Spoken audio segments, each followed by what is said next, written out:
नमस्कार, मैं हूं स्नेहलता। आप देख रहे हैं हमारा खास प्रोग्राम मुद्दे की बात। और आज बात होगी सोने के दीवार और चांदी की जमीन की, कानपुर से कन्नौज तक फैले काले कारोबार की। क्योंकि इत्त व्यापारी पीयूष जैन के ठिकानों से इनकम टैक्स की टीम ने अरबों की अकूत संपत्ति हासिल की, जिन्हें गिनते गिनते मशीनें तक थक गईं, अधिकारी थक गए। लेकिन संपत्ति मिलने का सिलसिला खत्म नहीं हो रहा है और अब पीयूष जैन को 14 दिन की कस्टडी में भेज दिया गया है। लेकिन सवाल बड़ा ये है कि धन कुबेर आखिर अब तक किसकी मेहरबानी से छिपा हुआ था।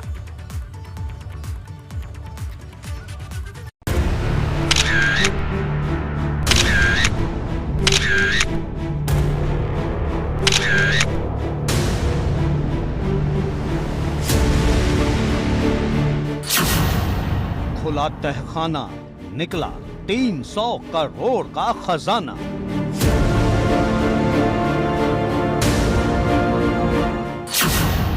इनकम टैक्स हैरान, ईडी परेशान, कहां कहां फैले हैं खजाने के निशान।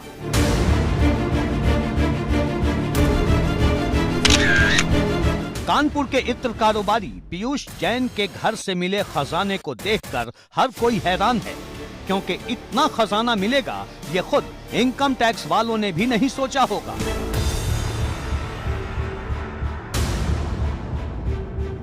क्योंकि पीयूष के घरों की दीवारें सोना उगल रही हैं, जबकि जमीन से नोटों से भरे बोरे निकल रहे हैं, जिन्हें गिनते गिनते मशीनों का दम फूल गया है।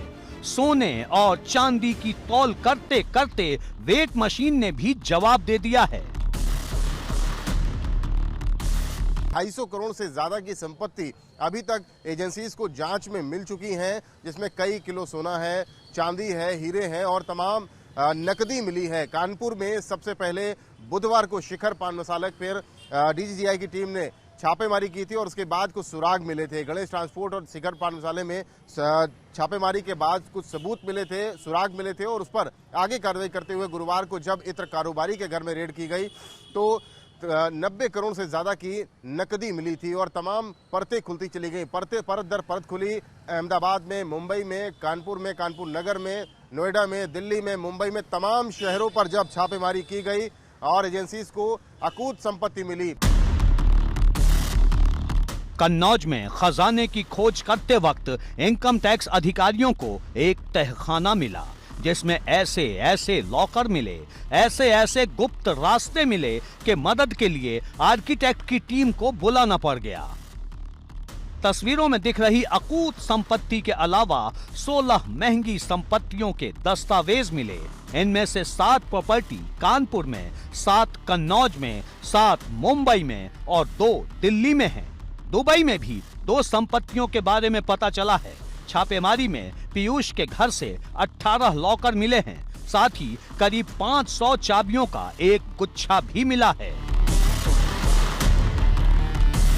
इत्र का व्यापार करने वाला पीयूष जैन इतना बड़ा धन कुबेर होगा, ये कभी उसके पड़ोसियों ने भी नहीं सोचा था। क्योंकि कन्नौज के लोग बताते हैं कि पीयूष बेहद सादगीपूर्ण जिंदगी ही जीता था। कई बार तो वो चप्पल और पायजामा पहनकर ही शादियों या पार्टियों में पहुंच जाता था। अब इस पूरे मामले को सिलसिलेवार समझ लीजिए। 22 दिसंबर को कानपुर के आनंदपुरी में आईटी का छापा पड़ा। 23 दिसंबर को आईटी को कानपुर के घर से करीब 150 करोड़ रुपए मिले। 24 दिसंबर को डीजीजीआई की टीम कन्नौज वाले घर पहुंची। 25 दिसंबर को कन्नौज के दूसरे आवास पर आईटी टीम पहुंची। पैतृक आवास के बगल वाले घर में छानबीन की गई। 26 दिसंबर को कन्नौज के घर में नकद, सोना और चांदी मिला। 26 दिसंबर को डीजीजीआई की टीम ने पीयूष को गिरफ्तार किया। 27 दिसंबर को पीयूष की कानपुर कोर्ट में पेशी हुई। 27 दिसंबर को ही कन्नौज में पीयूष के घर पहुंची डीजीजीआई की टीम। मतलब अभी तक पीयूष जैन के ठिकानों पर छापेमारी और बरामद हुए खजाने की गिनती जारी है। साथ ही रुपयों की भी जांच की जा रही है।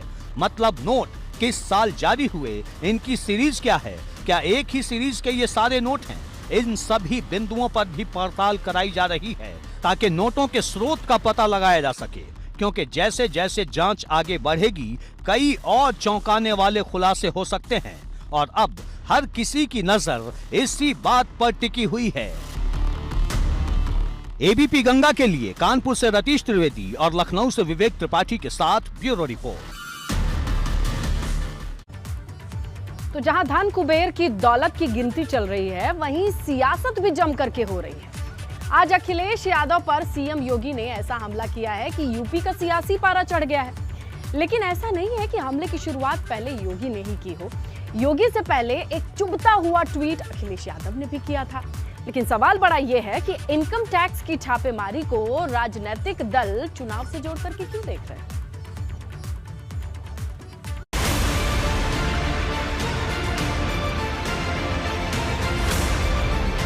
चुनाव से पहले इनकम टैक्स की छापेमारी से गर्म हुई यूपी की सियासत। कानपुर के धन कुबेर का बहाना, भाजपा का सपा पर निशाना। यूपी की राजनीति इन दिनों छापेमारी की वजह से गरमाई है, क्योंकि कानपुर के इत्र कारोबारी पीयूष जैन के यहाँ हुई छापेमारी और 257 करोड़ की बरामदगी के बाद सपा और भाजपा आमने सामने हैं। पीयूष जैन के पॉलिटिकल कनेक्शन निकाले जा रहे हैं। भाजपा इत्र कारोबारी को सपा से जोड़ रही है और सपा उसका भाजपा से कनेक्शन निकाल रही है। लेकिन अब ये लड़ाई भाजपा और सपा के शीर्ष नेतृत्व के बीच होने लगी है। सोमवार को सीएम योगी ने अखिलेश यादव पर नोटबंदी का विरोध करने और इनकम टैक्स की छापेमारी में बरामद हुए खजाने को लेकर ऐसा हमला बोला कि सूबे की सियासत का पारा चढ़ गया। ये गरीब का पैसा ही है जो सपा बसपा और कांग्रेस के नेता लूट करके अपने घरों को बनाते थे। आज वही पैसा दीवालों से कैसे निकल रहा आप देख रहे होंगे। तो आपकी भी समझ में आ रहा होगा कि बबुआ नोटबंदी का विरोध क्यों करता था। आपको बता दें कि सूबे के मुखिया के इस हमले से पहले एक चुभता हुआ ट्वीट सपा के मुखिया अखिलेश यादव ने भी किया था, जिसमें अखिलेश ने लिखा था कि झूठ के फूल का जड़ मिल गया है। ये भाजपा के गिरते स्तर का शिखर है। दरअसल इत्र कारोबारी पीयूष जैन के ठिकानों पर हुई छापेमारी में बरामद हुए खजाने को लेकर भाजपा और सपा दोनों आमने सामने। पहले भाजपा ने इस छापेमारी का समाजवादी कनेक्शन निकाला। भाजपा के प्रवक्ता संबित पात्रा ने तो यहाँ तक लिख दिया कि समाजवादी का नारा है, जनता का पैसा हमारा है। दरअसल भाजपा पीयूष जैन को समाजवादी इत्र वाले जैन से जोड़कर बता रही है, जबकि सपा एमएलसी पुष्पराज जैन उर्फ पम्मी जैन इस पर अपनी सफाई देते हुए कह चुके हैं कि उनका पीयूष जैन से कोई लेना देना नहीं। अब सपा इत्र कारोबारी के घर से बरामद हुए करोड़ों के खजाने को नोटबंदी के फेल होने का पैमाना बता रही है। लेकिन मुख्यमंत्री योगी ने नोटबंदी के बहाने जिस तरह से अखिलेश यादव पर हमला बोला, उससे साफ है कि ये लड़ाई जल्द खत्म होने वाली नहीं है, बल्कि वक्त के साथ और ज्यादा बढ़ेगी। क्योंकि हाल ही में समाजवादी पार्टी के कई करीबी नेताओं पर इनकम टैक्स की छापेमारी हुई थी, जिसे चुनाव से जोड़ते हुए अखिलेश यादव ने हमला बोला था। अभी तक इन्हीं का इंतजार था कि इनकम टैक्स कब आएगा डिपार्टमेंट। अभी तो इनकम टैक्स आया है, ईडी आएगा, सीबीआई आएगी, न जाने कौन कौन सी संस्थाएं आएंगी, अफवाहें फैलाई जाएंगी, साजिश की जाएंगे, षड्यंत्र की जाएंगे। लेकिन उसके बावजूद भी साइकिल की रफ्तार कम नहीं होगी, रथ की रफ्तार कम नहीं होगी और उत्तर प्रदेश से भारतीय जनता पार्टी का सफाया होना निश्चित है।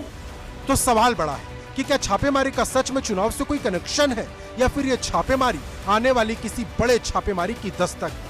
क्योंकि पीयूष जैन किसके आदमी है किसके नहीं, लेकिन यूपी चुनाव से पहले ये छापेमारी यूपी में चर्चा का विषय बन गई है, जिसे राजनीतिक दल अपने सियासी फायदे के लिए इस्तेमाल करने में लगे हैं।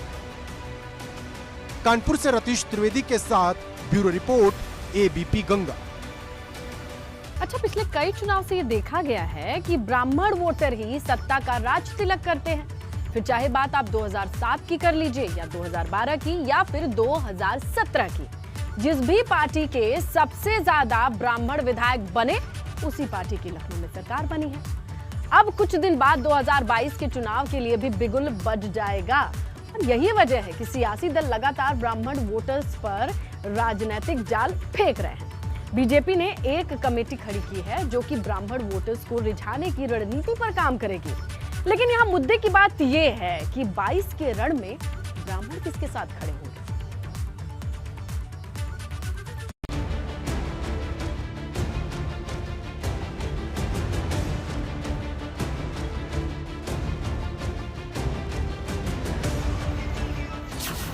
भाजपा का मिशन 22, ब्राह्मण पूरी करेंगे जीत की ख्वाहिश। 22 का रण, जीत का प्रण, किसके साथ खड़े होंगे ब्राह्मण। देश के सबसे बड़े सूबे की सबसे बड़ी जंग में ब्राह्मण वोट की गूंज जमकर सुनाई दे रही है। यूपी के 10% ब्राह्मणों को रिझाने के लिए राजनीतिक दलों ने एड़ी चोटी का जोर लगा दिया है और अब भाजपा भी ब्राह्मणों को अपने पाले में लाने में जुट गई है। भाजपा ने ब्राह्मणों को साधने के लिए राज्यसभा सांसद शिव प्रताप शुक्ला के नेतृत्व में 4 सदस्यीय समिति का गठन किया है, जो यूपी चुनाव में ब्राह्मण वोटर्स के बीच पैठ बनाने की रणनीति तैयार करेगी। समाजवादी पार्टी, बहुजन समाज पार्टी जिस प्रकार से गलत तरीके से यह फैला रही है कि ब्राह्मण नाराज है भाजपा से या ब्राह्मणों के लिए भाजपा ने नहीं किया, हम ये बताने जा रहे हैं कि ब्राह्मणों के लिए अगर किसी पार्टी ने किया है तो वह भारतीय जनता पार्टी है। जिस 4 सदस्यीय समिति का गठन हुआ उसमें शिव प्रताप शुक्ला जो कि राज्यसभा सांसद हैं वो अध्यक्ष हैं। डॉक्टर महेश शर्मा ये सांसद है गौतम बुद्ध नगर से, ये सदस्य हैं। अभिजात मिश्रा ये भारतीय जनता युवा मोर्चा के पूर्व महामंत्री हैं और राम भाई मुकारिया गुजरात से सांसद हैं। अब ये चारों चाणक्य न सिर्फ ब्राह्मण वोटर्स के बीच भाजपा की पकड़ मजबूत करेंगे बल्कि टिकट वितरण समेत कई मुद्दों पर आलाकमान को अपनी रिपोर्ट देंगे।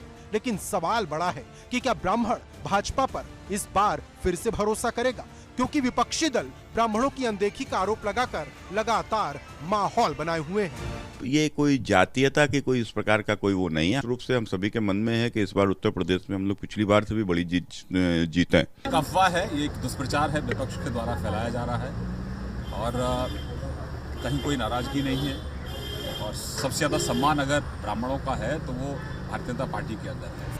2017 के विधानसभा चुनाव में ब्राह्मणों ने झोली भरकर भाजपा को वोट दिया था, बल्कि यूपी की सियासत में तो ये माना जाता है कि जिसके साथ ब्राह्मण उसकी जीत पक्की। इसे इस बात से भी समझा जा सकता है 2017 में भाजपा के 54 ब्राह्मण विधायक बने और सरकार भी बनी। 2012 में सपा के 21 ब्राह्मण जीते थे, तब भी सपा की सरकार बनी थी और 2007 में बसपा के 41 ब्राह्मण जीते थे और तब भी बसपा की सरकार बनी थी। भारतीय जनता पार्टी में हर बिरादरी के लिए चिंतन किया जा रहा है, तो अगर ब्राह्मण कहीं पर लग रहा है कि कोई नाराज है या खफा है या कहीं ब्राह्मण हमेशा भारतीय जनता पार्टी के साथ रहा है, ब्राह्मण हमेशा राष्ट्र के साथ रहा है, ब्राह्मण हमेशा तिरंगे के साथ रहा है। जो भी राष्ट्र का, प्रभु राम का सोचेगा, जो भी सनातन धर्म का सोचेगा, धर्म की रक्षा करेगा, ब्राह्मण उन्हीं के साथ रहेगा और भारतीय जनता पार्टी वही कार्य कर रही है। वैसे ब्राह्मणों को लेकर इस वक्त राजनीतिक दलों के लिए कंपटीशन बढ़ गया है, क्योंकि ब्राह्मण सबकी पहली पसंद बने हैं। जहां बसपा ने अयोध्या से ब्राह्मण सम्मेलन शुरू किया, वहीं सपा ने मंगल पांडे की धरती बलिया से अपना ब्राह्मण सम्मेलन शुरू किया था और अब भाजपा भी ब्राह्मणों को साधने में जुट गई है। मतलब ब्राह्मणों को रिझाने के लिए सबने अपने अपने दांव चल दिए हैं। लेकिन ब्राह्मण इस बार किसे राज तिलक करेंगे, ये बड़ा सवाल है, क्योंकि यूपी में ब्राह्मण वोट की संख्या भले ही 10% हो, लेकिन करीब करीब 60 सीटों पर कौन जीतेगा और कौन हारेगा इसका फैसला ब्राह्मण वोट से ही होता है। यही वजह है कि यूपी के रण में किसके साथ ब्राह्मण है, ये सबसे बड़ा सवाल बन गया है। दिल्ली से अविनाश तिवारी के साथ ब्यूरो रिपोर्ट, एबीपी गंगा। अच्छा, कानपुर के लोगों को नए साल का गिफ्ट मिलने वाला है और ये गिफ्ट देने के लिए खुद प्रधानमंत्री मोदी कानपुर पहुंच रहे हैं। कानपुर के लोगों को लंबे समय से मेट्रो का इंतजार था और अब ये इंतजार कुछ ही घंटों के बाद खत्म होने वाला है। कानपुर मेट्रो योजना की वैसे तो बात करें ये बहुत लंबी है, लेकिन फिलहाल पहले रूट पर मेट्रो शुरू हो जाएगी। ये सौगात कानपुर के लोगों को ऐसे वक्त मिल रही है जब विधानसभा चुनाव होने वाले हैं। कानपुर मेट्रो का पहला रूट 9 किलोमीटर का है। इस 9 किलोमीटर में 9 स्टेशन होंगे और मुद्दे की बात यह है कि इन्हीं 9 स्टेशन के जरिए भाजपा 10 का दम दिखाने की तैयारी में है। दरअसल कानपुर में विधानसभा की 10 सीटें हैं जिस पर बीजेपी की निगाहें टिकी हुई हैं।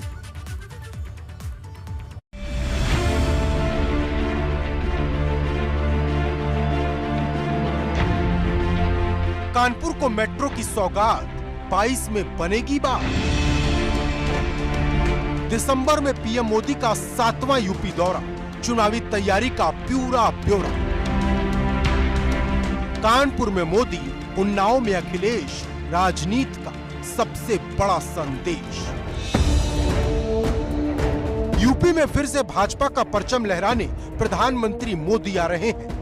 इस बार पीएम मोदी की मंजिल लखनऊ से करीब 80 किलोमीटर दूर कानपुर में रहेगी। यहाँ पीएम मोदी कानपुर मेट्रो को हरी झंडी दिखाकर कानपुर के लोगों को चुनाव से पहले बड़ी सौगात देंगे। वहीं वोट के अग्निपथ पर भाजपा का रास्ता आसान बनाएंगे।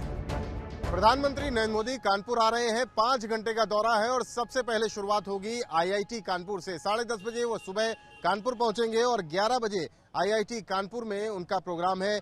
54वां दीक्षांत समारोह मनाया जाएगा कानपुर आईआईटी में, जिसके लिए विशेष इंतजाम किए गए हैं। बायो बबल बनाया गया है और दीक्षांत समारोह के एक दिन पहले RT-PCR परीक्षण किया गया है। साथ ही दीक्षांत समारोह वाले दिन रैपिड एंटीजन टेस्ट किया जाएगा उन लोगों का जो दीक्षांत समारोह में शिरकत करेंगे। प्रधानमंत्री के साथ राज्यपाल आनंदीबेन पटेल और मुख्यमंत्री योगी आदित्यनाथ भी यहां पर मौजूद होंगे। कानपुर मेट्रो के शुभारंभ के मौके पर राज्यपाल आनंदीबेन पटेल, सीएम योगी आदित्यनाथ और केंद्रीय शहरी एवं आवास मंत्री हरदीप सिंह पुरी भी पीएम मोदी के साथ मौजूद रहेंगे। गौरतलब है कि 10 नवंबर को सीएम योगी ने कानपुर मेट्रो के ट्रायल रन की शुरुआत की थी। तब से कानपुर मेट्रो अपने ट्रायल पर लगातार रफ्तार भर रही है, लेकिन पीएम मोदी के हरी झंडी दिखाने के बाद मेट्रो को आम जनता के लिए खोल दिया जाएगा। जानकारों की माने तो नए साल पर कानपुर के लिए ये सबसे बड़ा तोहफा होगा। मंगलवार का दिन कानपुर महानगर के लोगों के लिए बहुत ही शुभकारी होने जा रहा है और शुभ इसलिए होगा क्योंकि मंगलवार को कानपुर महानगर के लोगों को मेट्रो मिल जाएगी। उनको अपनी मेट्रो मिल जाएगी जो आईआईटी कानपुर से मोती झील तक बनाई गई है। 9 किलोमीटर लंबा ये स्ट्रेच प्रायोरिटी सेक्शन में आता है और आईआईटी कानपुर को देखिए किस तरह से मेट्रो स्टेशन को चमकाया गया है। खुद प्रधानमंत्री नरेंद्र मोदी इसका लोकार्पण करने आ रहे हैं और कानपुर के लोगों को इसे सौंपने आ रहे हैं। कानपुर मेट्रो में आईआईटी कानपुर से मोती झील तक 9 किलोमीटर के सफर में 9 स्टेशन होंगे। ये कानपुर मेट्रो का पहला चरण है जो अभी पूरा हुआ है, जबकि दूसरे चरण पर तेजी से काम चल रहा है। कानपुर मेट्रो के बाद यूपी देश का पहला राज्य बन जाएगा जहां सबसे ज्यादा शहरों में मेट्रो चल रही है। लेकिन बड़ा सवाल तो यह है कि क्या मेट्रो की रफ्तार भाजपा को कानपुर में रफ्तार देगी, क्योंकि 2017 में कानपुर के अंदर भाजपा ने 10 में से 7 सीटों पर परचम लहराया था। लेकिन इस बार अखिलेश यादव कड़ी चुनौती का दावा कर रहे हैं, क्योंकि समाजवादी पार्टी ने अपने विजय रथ की शुरुआत कानपुर से ही की थी। लेकिन पीएम मोदी विपक्ष की हर चुनौती का जवाब अपने अंदाज में दे रहे हैं। इसका अंदाजा इसी बात से लगा सकते हैं कि ये पीएम मोदी का 7वां यूपी दौरा होगा जो कि दिसंबर महीने में होगा। लेकिन मंगल को यूपी में सियासी दंगल भी देखने को मिलेगा, क्योंकि जहां एक तरफ पीएम मोदी कानपुर मेट्रो को हरी झंडी दिखाएंगे, वहीं दूसरी तरफ अखिलेश यादव सिर्फ 30 किलोमीटर दूर समाजवादी विजय रथ निकाल रहे होंगे। कानपुर से रतीश त्रिवेदी के साथ ब्यूरो रिपोर्ट एबीपी गंगा। अब आयोग 3 दिन के दौरे पर यूपी आ रहा है। चुनाव आयोग का यूपी दौरा ऐसे वक्त में हो रहा है जब ओमिक्रॉन तेजी से भारत में पैर पसार रहा है। खतरा यूपी पर भी है और इस वजह से ज्यादा है क्योंकि जनसंख्या के लिहाज से ये देश का सबसे बड़ा राज्य है। कयास कई तरीके के लगाए जा रहे हैं। सबको इंतजार बस इस बात का है कि चुनाव आयोग फैसला क्या लेगा। क्या चुनावी रैलियों पर कोई रोक लगाई जाएगी या सब कुछ इसी तरीके से चलता रहेगा।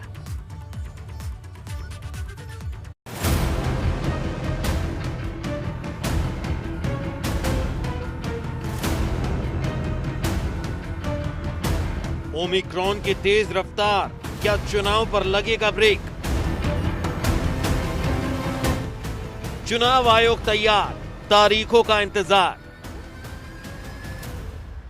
कोरोना की बढ़ती रफ्तार के बीच चुनाव आयोग फीडबैक लेने मंगलवार को 3 दिन के यूपी दौरे पर आ रहा है, जहां चुनाव आयोग की 13 सदस्यीय टीम 3 दिन तक ताबड़तोड़ बैठक करेगी। जानकारी के मुताबिक इस बैठक के बाद साफ हो जाएगा कि यूपी में चुनाव कब होगा। गौरतलब है कि इलाहाबाद हाई कोर्ट के चुनाव टालने की अपील के बाद चुनाव आयोग की यह बैठक बहुत अहम मानी जा रही है, क्योंकि ओमिक्रॉन की रफ्तार लगातार बढ़ती जा रही है। मरीजों का आंकड़ा 600 के पार चला गया है और अब तीसरी लहर का डर सता रहा है, क्योंकि जिस तरह से रैलियों में भीड़ उमड़ रही है उससे कई सवाल खड़े हो गए हैं कि क्या रैलियों के जरिए कोरोना को खुली दावत तो नहीं दी जा रही है, क्योंकि दूसरी लहर के वक्त भी ऐसा ही हुआ था। उस वक्त पश्चिम बंगाल और तमिलनाडु में चुनाव थे, जहां चुनाव के बाद अचानक मरीजों की संख्या बढ़ गई थी। यही डर अब यूपी में सता रहा है। हालांकि चुनाव आयोग को देख लगता नहीं है कि वो चुनाव टालने का फैसला लेगा, क्योंकि सोमवार को दिल्ली में भी इसको लेकर एक समीक्षा बैठक हुई है और अब चुनाव आयोग नॉन स्टॉप बैठक करने यूपी आ रहा है। आपको बता दें कि 13 सदस्यीय टीम 3 दिनों तक चुनाव से जुड़ी हर एक चीज पर चर्चा करेगी, जहां पहले दिन 28 दिसंबर को 5 घंटे तक बैठकें होंगी। वहीं अगले दिन यानी 29 दिसंबर को बैठकों का सिलसिला सुबह 9:30 बजे से शुरू होकर रात 9 बजे तक चलेगा। चुनाव आयोग का ये दौरा काफी अहम है, क्योंकि लखनऊ से सारा फीडबैक लेने के बाद ये टीम दिल्ली जाएगी। उसके बाद उसी फीडबैक के आधार पर उत्तर प्रदेश में होने वाले विधानसभा चुनाव की तारीखों का ऐलान करेगी। माना जा रहा है कि जनवरी के पहले हफ्ते में चुनाव की तारीखों का ऐलान हो सकता है। Bureau report, ABP Ganga.